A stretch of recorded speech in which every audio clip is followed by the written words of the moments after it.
At this time, I have the honor to present to you the moral leader of our nation. I have the pleasure to present to you Dr. Martin Luther King, Jr.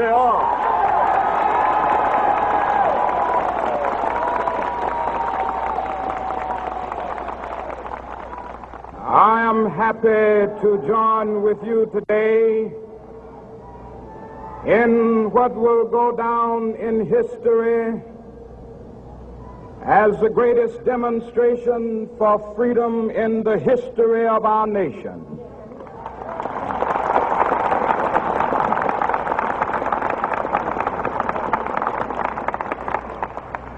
Five score years ago, a great American in whose symbolic shadow we stand today signed the Emancipation Proclamation. This momentous decree came as a great beacon light of hope to millions of Negro slaves who had been seared in the flames of withering injustice.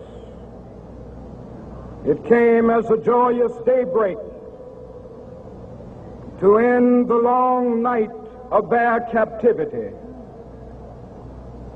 But 100 years later, the Negro still is not free. 100 years later,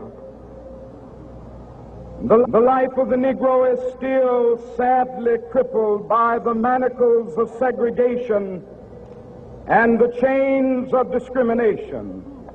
100 years later, the Negro lives on a lonely island of poverty in the midst of a vast ocean of material prosperity. 100 years later, the Negro is still languished in the corners of American society and finds himself in exile in his own land. And so we've come here today to dramatize a shameful condition. In a sense, we've come to our nation's capital to cash a check. When the architects of our republic wrote the magnificent words of the Constitution and the Declaration of Independence, they were signing a promissory note to which every American was to fall heir. This note was a promise that all men, yes, black men as well as white men, would be guaranteed the unalienable rights of life, liberty, and the pursuit of happiness. It is obvious today that America has defaulted on this promissory note insofar as her citizens of color are concerned. Instead of honoring this sacred obligation, America has given the Negro people a bad check, a check which has come back marked insufficient funds.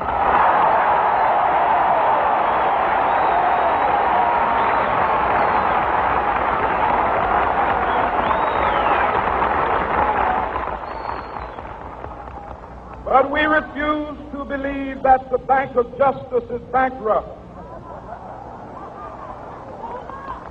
We refuse to believe that there are insufficient funds in the great vaults of opportunity of this nation. So we've come to cash this check, a check that will give us upon demand the riches of freedom and the security of justice.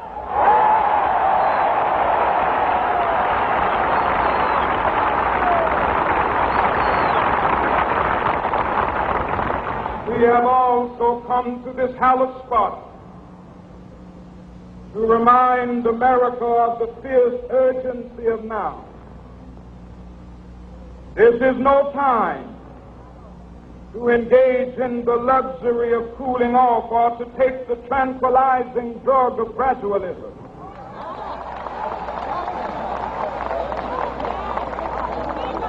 Now is the time to make real the promises of democracy. Now is the time to rise from the dark and desolate valley of segregation to the sunlit path of racial justice. Now is the time to lift our nation from the quicksands of racial injustice to the solid rock of brotherhood. Now is the time to make justice a reality for all of God's children. It would be fatal for the nation to overlook the urgency of the moment. This sweltering summit of the Negro's legitimate discontent will not pass until there is an invigorating autumn of freedom and equality. 1963 is not an end, but a beginning. Those who hope that the Negro needed to blow off steam and will now be content will have a rude awakening if the nation returns to business as usual.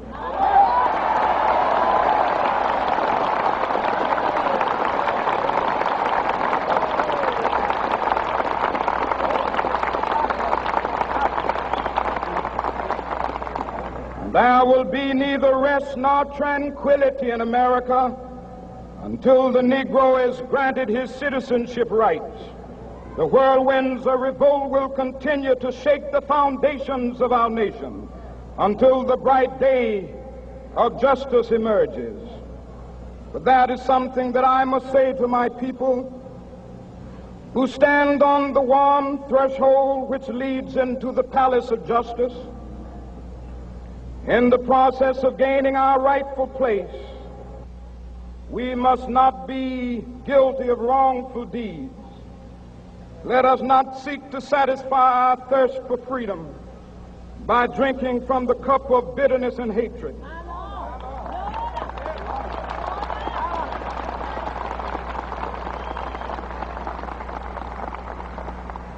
We must forever conduct our struggle on the high plane of dignity and discipline. We must not allow our creative protest to degenerate into physical violence. Again and again, we must rise to the majestic heights of meeting physical force with soul force. The marvelous new militancy which has engulfed the Negro community must not lead us to a distrust of all white people. For many of our white brothers, as evidenced by their presence here today, have come to realize that their destiny is tied up with our destiny.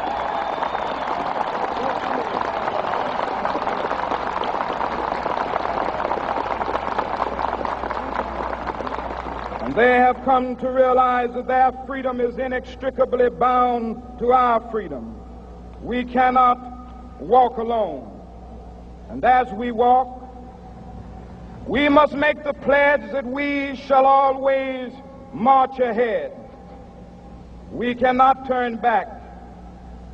There are those who are asking the devotees of civil rights, when will you be satisfied? We can never be satisfied as long as the Negro is the victim of the unspeakable horrors of police brutality. We can never be satisfied as long as our body is heavy with the fatigue of travel, cannot gain lodging in the motels of the highways and the hotels of the cities.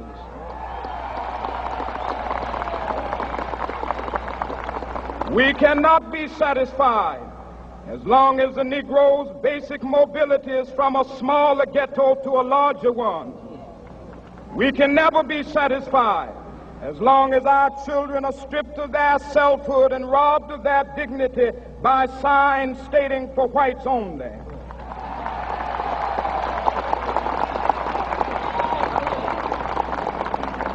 We cannot be satisfied as long as a Negro in Mississippi cannot vote and a Negro in New York believes he has nothing for which to vote.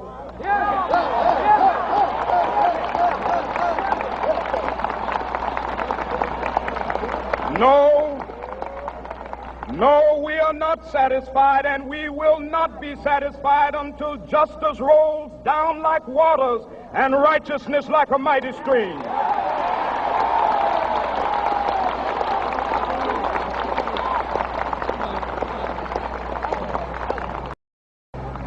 am not unmindful that some of you have come here out of great trials and tribulation. Some of you have come fresh from narrow jail cells. Some of you have come from areas where your quest for freedom left you battered by the storms of persecution and staggered by the winds of police brutality. You have been the veterans of creative suffering. Continue to work with the faith that unearned suffering is redemptive. Go back to Mississippi. Go back to Alabama. Go back to South Carolina. Go back to Georgia. Go back to Louisiana. Go back to the slums and ghettos of our northern cities. Knowing that somehow this situation can and will be changed. Let us not wallow in the valley of despair. I say to you today, my friend,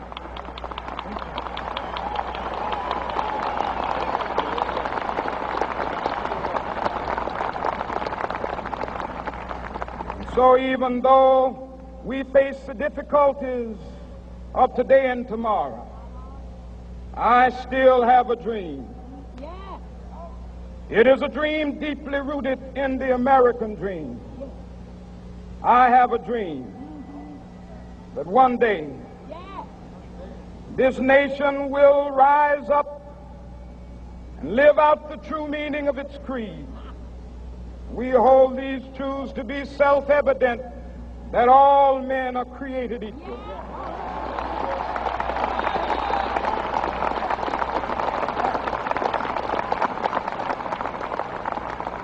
I have a dream that one day on the red hills of Georgia, the sons of former slaves and the sons of former slave owners will be able to sit down together at the table of brotherhood. I have a dream that one day, even the state of Mississippi, a state sweltering with the heat of injustice, sweltering with the heat of oppression, will be transformed into an oasis of freedom and justice. I have a dream that my 4 little children will one day live in a nation where they will not be judged by the color of their skin, but by the content of their character. I have a dream today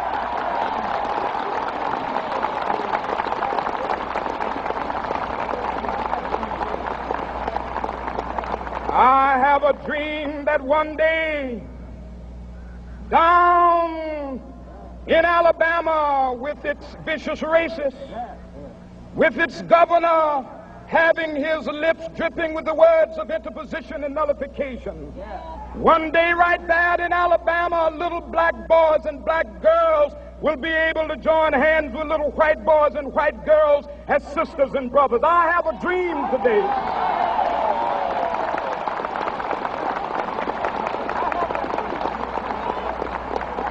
I have a dream that one day every valley shall be exalted, and every hill and mountain shall be made low, the rough places will be made plain, and the crooked places will be made straight, and the glory of the Lord shall be revealed, and all flesh shall see it together. This is our hope. This is the faith that I go back to the South with. With this faith, we will be able to hew out of the mountain of despair a stone of hope. With this faith, we will be able to transform the jangling discords of our nation into a beautiful symphony of brotherhood. With this faith, we will be able to work together, to pray together, to struggle together, to go to jail together, to stand up for freedom together, knowing that we will be free one day. This will be the day. This will be the day when all of God's children will be able to sing with new meaning, my country, tears of thee. Sweet land of liberty, of thee I sing. Land where my fathers died, land of the pilgrim's pride. From every mountainside, Let freedom ring. And if America is to be a great nation, this must become true. And so let freedom ring from the prodigious hilltops of New Hampshire. Let freedom ring from the mighty mountains of New York. Let freedom ring from the heightening Alleghenies of Pennsylvania. Let freedom ring from the snow-capped Rockies of Colorado. Let freedom ring from the curvaceous slopes of California. But not only that, let freedom ring from Stone Mountain of Georgia. Let freedom ring from Lookout Mountain of Tennessee.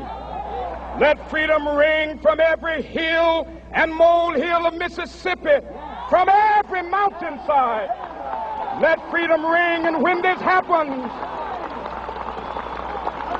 and when we allow freedom ring, when we let it ring from every village and every hamlet, from every state and every city, we will be able to speed up that day when all of God's children, black men and white men, Jews and Gentiles, Protestants and Catholics, will be able to join hands and sing in the words of the old Negro spiritual, free at last, free at last.